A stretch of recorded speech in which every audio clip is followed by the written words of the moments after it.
आज जो मनुष्य है वो आदम की संतान है और बाइबल के अनुसार से आदम को परमेश्वर ने रचा था या उसकी सृष्टि की थी, क्रिएट किया था उसको। आदम किसी से उत्पन्न नहीं हुआ था और परमेश्वर ने मिट्टी का एक पुतला बनाया और बिल्कुल अपने स्वरूप जैसा बनाया। परमेश्वर ने अपने स्वरूप जैसा बनाया और उसमें उसने अपना श्वास फूंक दिया और आदम एक जीवता प्राणी बन गया, सोल बन गया। सोल का अर्थ होता है कि जिस शरीर में आत्मा भी हो वो सोल कहलाती है। ये जो हमारा शरीर है ये आत्मा के ऊपर एक कैबिनेट जैसा है, एक आवरण जैसा है। तो परमेश्वर ने आदम को इसी रीति से बनाया था। अनेक वैज्ञानिक ये मानते हैं कि जो आदम है वो एप प्रजाति से विकसित हुआ है, लेकिन हमें इस बीच की कोई कड़ियां नहीं दिखती हैं कि एप प्रजाति से मनुष्य कैसे बन गया या कुछ बनते हुए नहीं दिखता है। तात्पर्य ये है कि आदम को परमेश्वर ने ही बनाया था। आज हम इतने विकसित हो गए हैं और बहुत लोग ये सोचते हैं कि हम आदम से कई मायनों में बहुत ही अच्छे हैं, लेकिन ऐसी बात नहीं है। आदम जिसे परमेश्वर ने रचा था वो एक सर्वोत्कृष्ट रचना थी और परमेश्वर ने अदन की बारी में उसे रचा था। और जैसा कि उत्पत्ति की पुस्तक में बताया गया है, उत्पत्ति की पुस्तक में जो हमें बताया गया है कि आदम को परमेश्वर ने अपने स्वरूप और समानता में बनाया था। स्वरूप कहने का इंग्लिश में मतलब है फॉर्म, यानी जैसा परमेश्वर का फॉर्म है, जैसा परमेश्वर का स्वरूप है, जैसा परमेश्वर का आकार है, वैसा ही परमेश्वर ने आदम को बनाया था। उसके भी दो हाथ पैर हैं, हमारे भी दो हाथ पैर हैं। उसकी भी दो आँखें हैं, हमारी भी दो आँखें हैं। उसके भी दो कान हैं, हमारे भी दो कान हैं। हमारी भी दो नॉस्ट्रिल्स हैं, उसके भी दो नॉस्ट्रिल्स हैं। इस तरह से। और यहाँ पर एक ये बहुत विशेष बात पाई जाती है कि हमारे कई अंदरूनी और बाहरी अंगों में दो की संख्या परमेश्वर ने स्थापित की है। जैसे दो कान हैं, दो हाथ हैं, दो पैर हैं।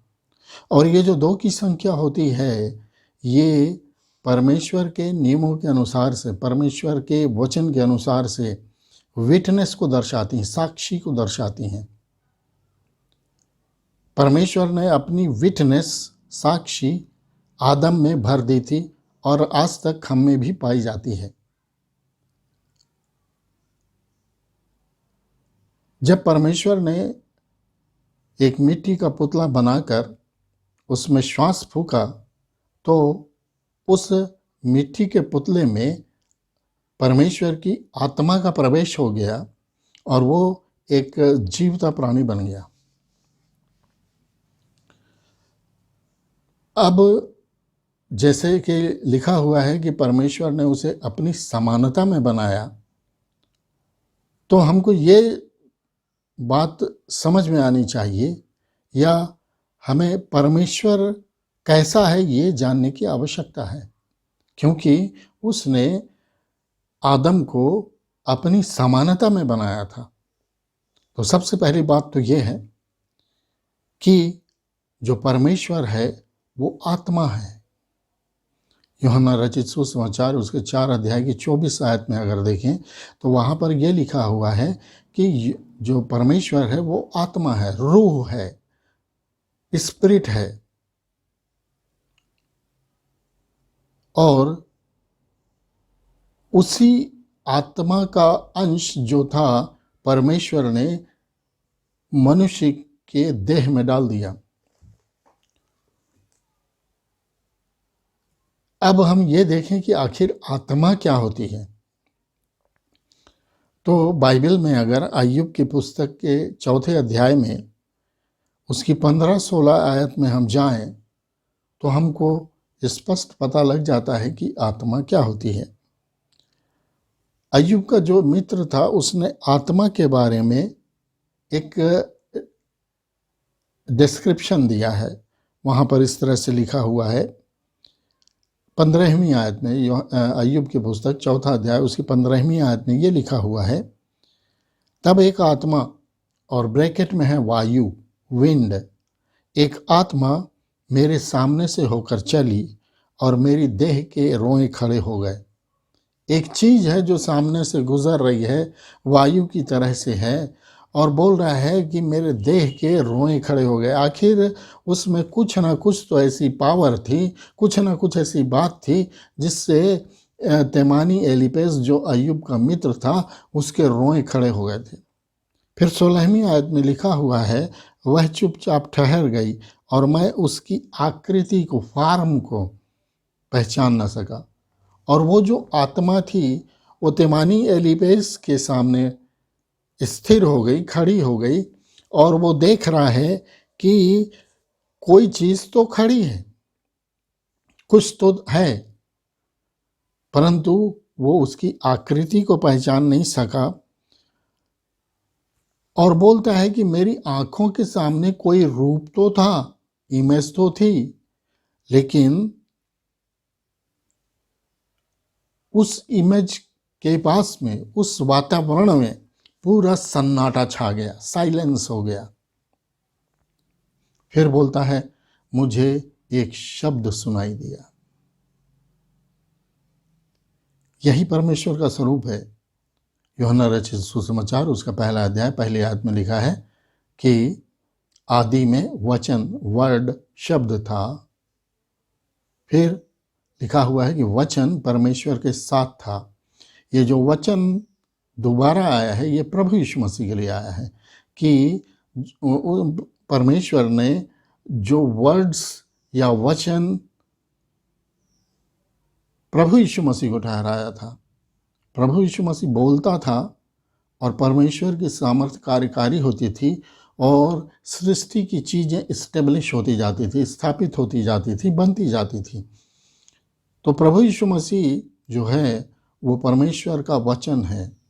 और जहाँ पर बोलता है कि आदि में वचन था, वचन परमेश्वर के साथ था और वचन ही परमेश्वर था, और उस वचन को ही परमेश्वर ने अपनी अथॉरिटी दे दी थी कि आप जाकर मानव जाति के लिए आप परमेश्वर जैसे हैं। परमेश्वर का अर्थ होता है सामर्थ। तो आत्मा का यही स्वरूप होता है। अब दूसरी जो परमेश्वर में बात होती है वो एक सबसे बड़ी बात यह होती है कि 1 तीमुथियुस उसके 6वां अध्याय 16वीं आयत में लिखा हुआ है कि वह अगम्य ज्योति में रहता है, अमरता उसी की है, और उसको ना किसी ने कभी देखा है और ना देख सकता है। परमेश्वर को कोई देख नहीं सकता। अब अगर आप थोड़ा सा एक व्यवहारिक बात देखें, जब सूर्य उदय होते रहता है या अस्त होते रहता है तो हम उसके स्वरूप को देखने पाते हैं। वो एक बड़ा लाल सा गोला दिखाई देता है। लेकिन वही सूर्य जब दोपहर को ऊपर आ जाता है अपने प्रचंड उजियाले के साथ, तब आप उसका रूप नहीं देख सकते। परमेश्वर के साथ भी यही बातें हैं कि जैसा लिखा है वह अगम्य ज्योति में रहता है, इसलिए कोई उसे नहीं देख सकता। और जब परमेश्वर ने आदम को अपनी समानता में बनाया था तो निश्चय परमेश्वर ने आदम को भी ज्योति दी थी, और इतनी ज्योति दी थी कि उसके अंगों को कोई देख नहीं सकता था। वो नग्न तो था लेकिन उसकी नग्नता का आभास नहीं होता था उनको, क्योंकि इतनी ज्योति थी कि वो अपने अंगों तक को नहीं देख सकते थे और ना कोई देख सकता था। एक बात और है कि जैसा जब प्रभु यीशु मसीह जीवित हुए और उसके बाद में जो देह उनको मिली उसकी तुलना आदम की देह से की जाती है। तो चेले एक कमरे में बैठे हुए थे, कमरा बंद था और यीशु मसीह बीच में प्रकट हो गए। तो आदम भी जो था ना, वो उसको कोई बैरियर रोक नहीं सकते थे। वो अपनी इच्छा के अनुसार कहीं भी बिना किसी ऊर्जा के वो आ जा सकता था और बहुत वेग के साथ में, ऐसा वैसा नहीं। ये जितनी विशेषताएं परमेश्वर की हैं, परमेश्वरत्व की हैं, ये आदम में थी।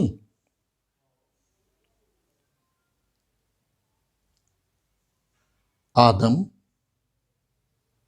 उस अदन की बारी में आदम और हवा ज्योतिर्पुंजों के समान घूमते फिरते थे। कहीं पर भी वो अपनी इच्छा के अनुसार से आते जाते थे, चाहे वायु में, चाहे थल में, चाहे नभ में। ये उनकी मर्जी होती थी जब तक उन्होंने पाप नहीं किया था। तो आदम जो है इस तरह का था। और जो उद्धार की योजना परमेश्वर ने हमारे और आपके लिए बनाई है, वो पुनः उस आदम की दशा में लाने के लिए प्रभु यीशु मसीह के माध्यम से बनाई है। जैसा प्रभु यीशु मसीह जीवित होकर आत्मिक आदम हो गए थे, जो आदम था वो भी आत्मिक आदम था। वो तो भटककर शरीर हो गया था, जैसा लिखा हुआ है उत्पत्ति की पुस्तक में, उसका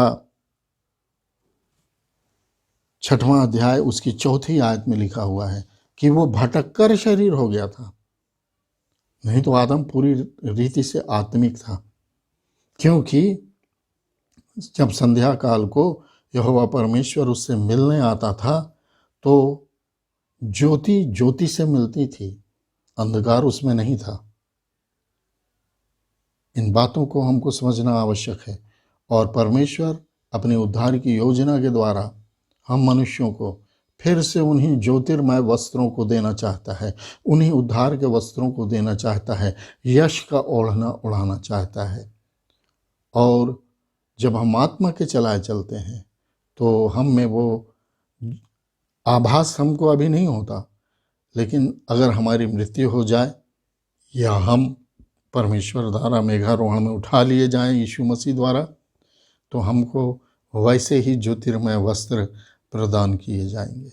धन्यवाद।